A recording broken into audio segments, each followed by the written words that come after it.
This train, like most others, passes over hundreds of switches and crossings in its daily journeys. It is the job of the length gangs to keep these in good order. On all switch and crossing layouts, the first thing is to keep the fastenings tight, whether they are chair screws on bull-headed track or bolts and clips on flat-bottomed track. Bolts sometimes strip or crack at the shank. When this happens, they must be replaced. In flat-bottomed layouts, you will find many different kinds of base plates using bolts and chair screws together. All these must be kept tight.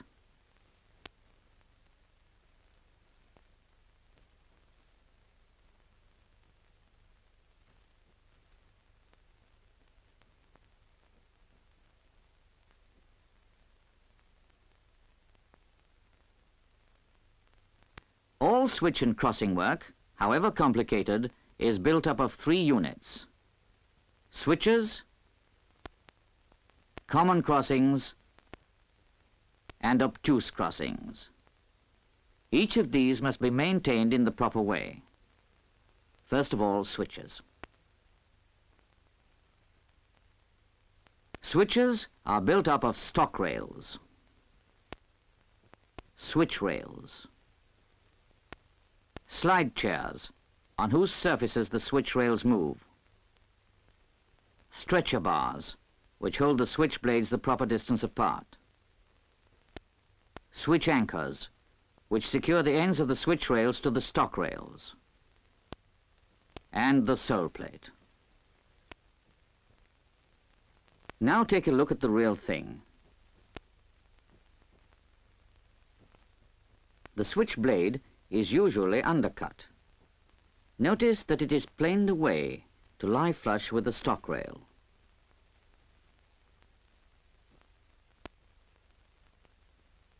Sometimes, however, it is straight cut, and the stock rail is joggled to make room for the square end of the switch blade. The stock rail bolts on switches must always be kept tight to keep the whole assembly firm.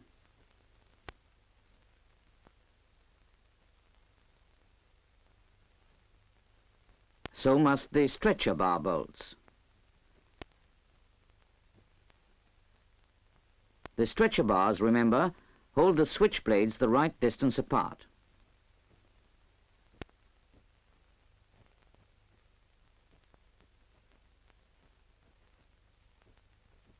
Notice that the first stretcher bar has an extension under the stock rail to prevent the switch lifting under traffic. Notice, too, the good fit of the blade against the stock rail. Keep an eye on the switch travel.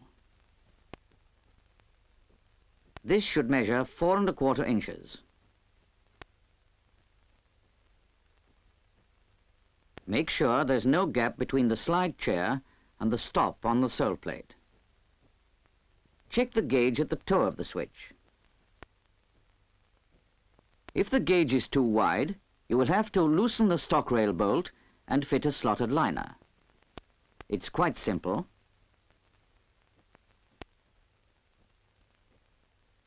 The cold chisel serves as a wedge to make room for the slotted liner, which is simply hammered in between the chair and the web of the rail.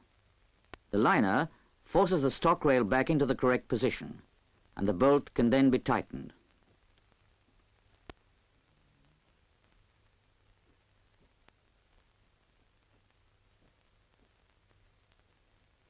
Make sure the signal fitter is present when you have to adjust switches in this way to look after his side of things. When the job is done, the toe of the switch will once more be true to gauge.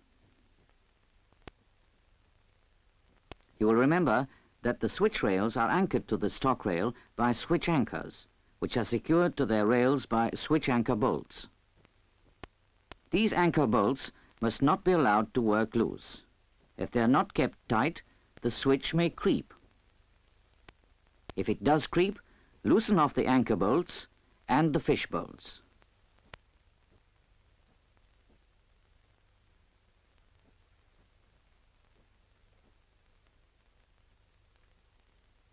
Now the switch is free and can be levered into square again.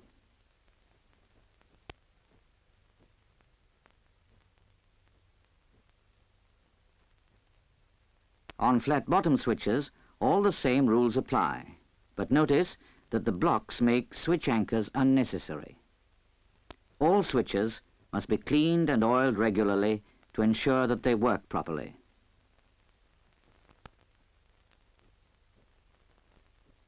The next main component in any layout is the common crossing. It is built up of splice rail and point rail, secured together by splice bolts to make the V of the crossing, 2 wing rails, distance blocks which keep the wing rails in position, distance block and knuckle bolt at the knuckle.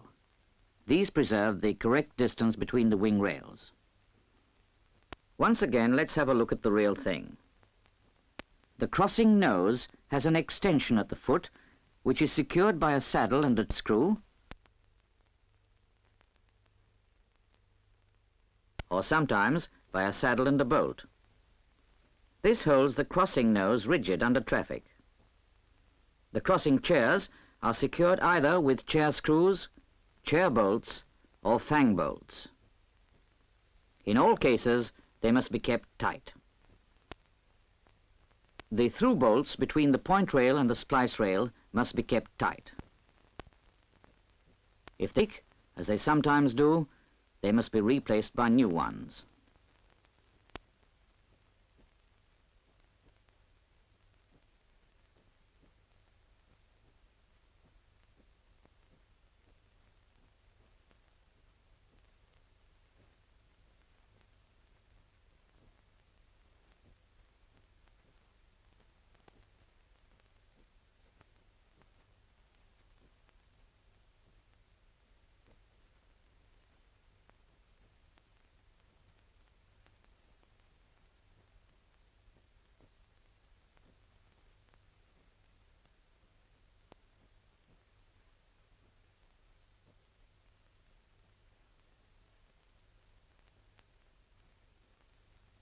The splice bolts must not be allowed to work loose.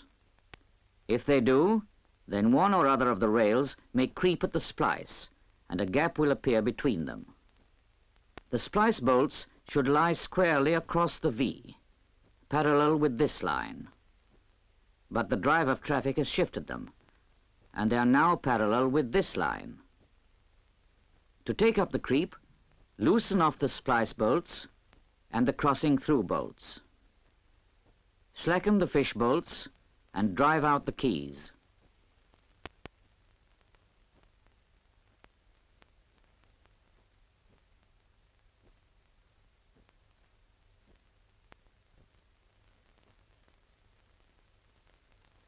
Then use a bar in the expansion gap to push the splice rail back into position, firmly butted up against the point rail.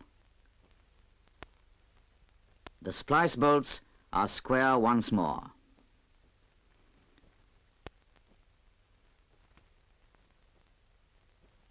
The knuckle of the crossing is the point where the 2 wing rails come closest to one another before they diverge on either side of the crossing V. The knuckle gap is kept constant by a distance block between the 2 wing rails and a bolt. If this knuckle bolt is not kept tight, the wing rail may creep under traffic, and the knuckle bolt will be shifted from this line to this.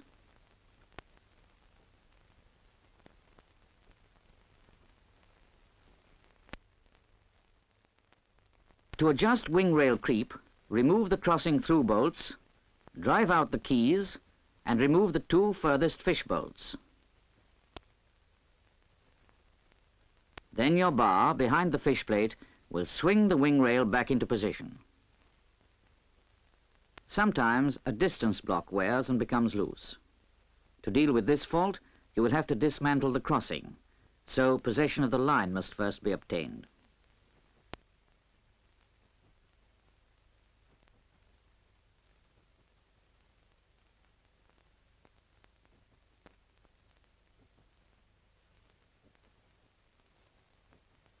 The ganger or his representative must sign for possession from the signalman.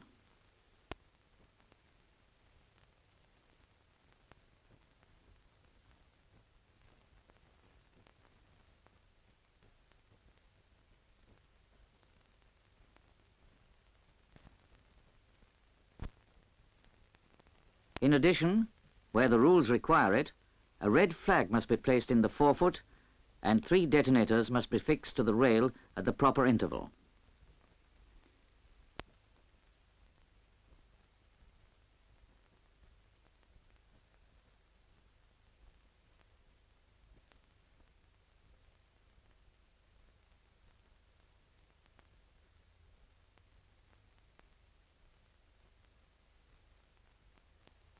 Now for the loose distance block.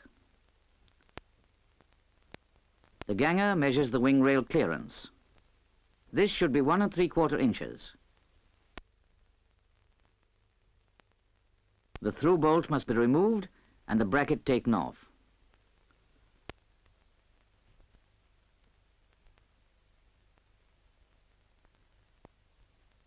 All other through bolts must be loosened and the keys driven out.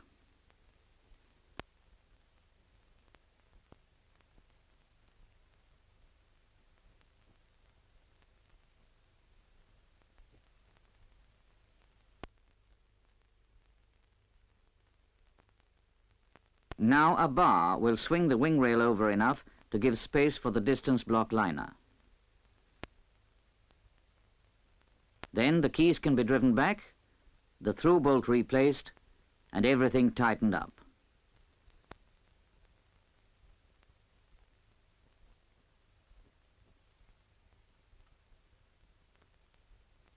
The liner has taken up the wear and the distance block is firm once more. The crossing is safe again for traffic and the line can be returned to the signalman's possession. Traffic is free to move again. Always keep an eye on the check rail clearance. It should be 1 3/4 inches. If it is wrong, a new check rail will have to be fitted. Take the gauge at the nose of the crossing and, if necessary, re-gauge the outer rails.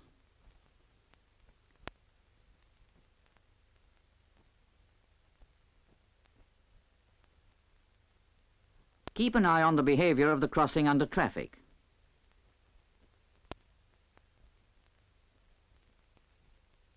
If the timbers move, then open up your ballast ready for packing.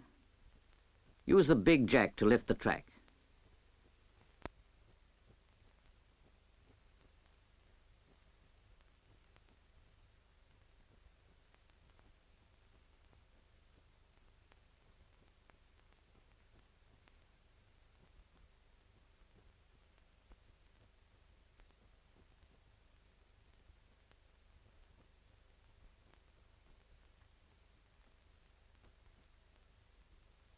Spread your chippings evenly underneath the offending timbers. The amount of chippings must be determined by judgment. Away with the jack, square up the ballast, and the crossing will once more be properly supported in its bed.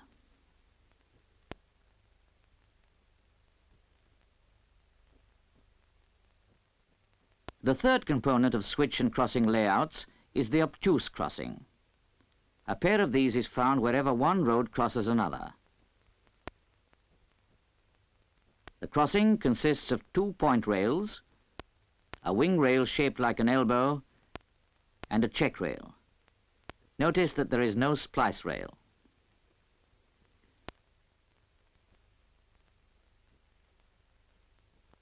Obtuse crossings have 4 places where the gauge must be checked. In other respects, they must be maintained like common crossings.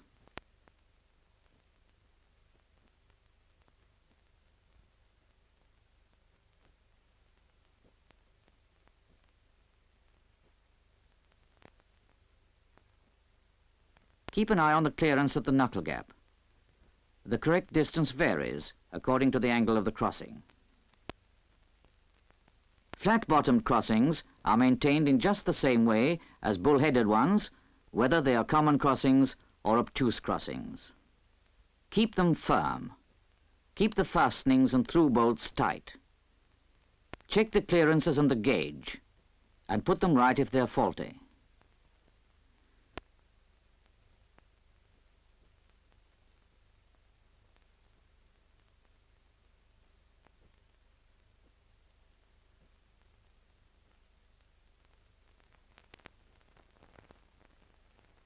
Where one road crosses another at an angle flatter than 1 in 8, the switch diamond layout is found. Watch this engine passing over a switch diamond.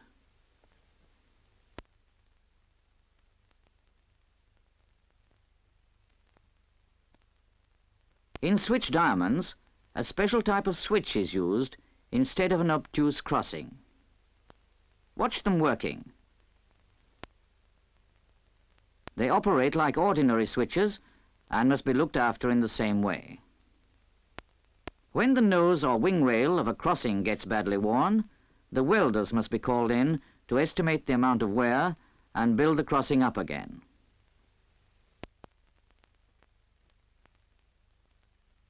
By welding metal onto the running surface and hammering out the profile, they can restore a crossing to its original shape and make it last much longer.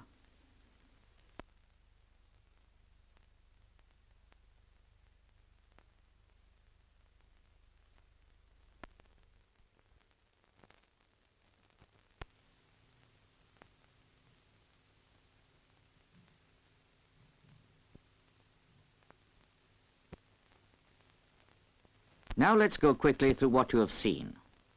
Keep the fastenings tight. Keep the stock rail bolts tight.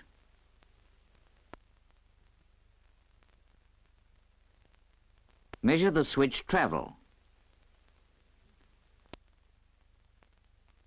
Keep an eye on the gauge at the toe of switches and fit a slotted liner when required.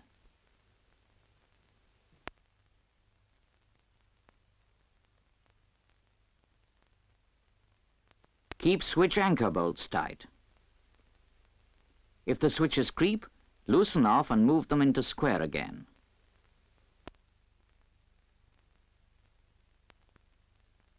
At crossings, keep an eye on the fastenings.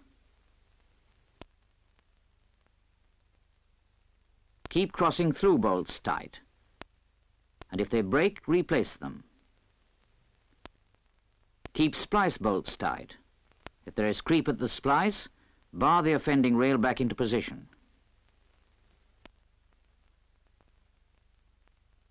Keep the knuckle bolts tight. Make sure distance blocks are firm.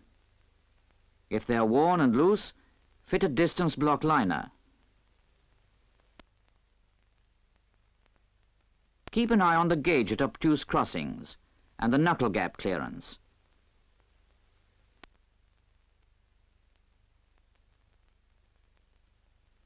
Keep crossings firmly packed. And when they get worn, get the welders in.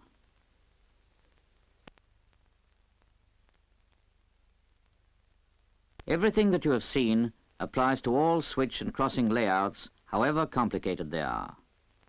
The maintenance of switches and crossings is an important part of the length gang's job, and these simple practices which you have seen apply to all layouts wherever you may find them.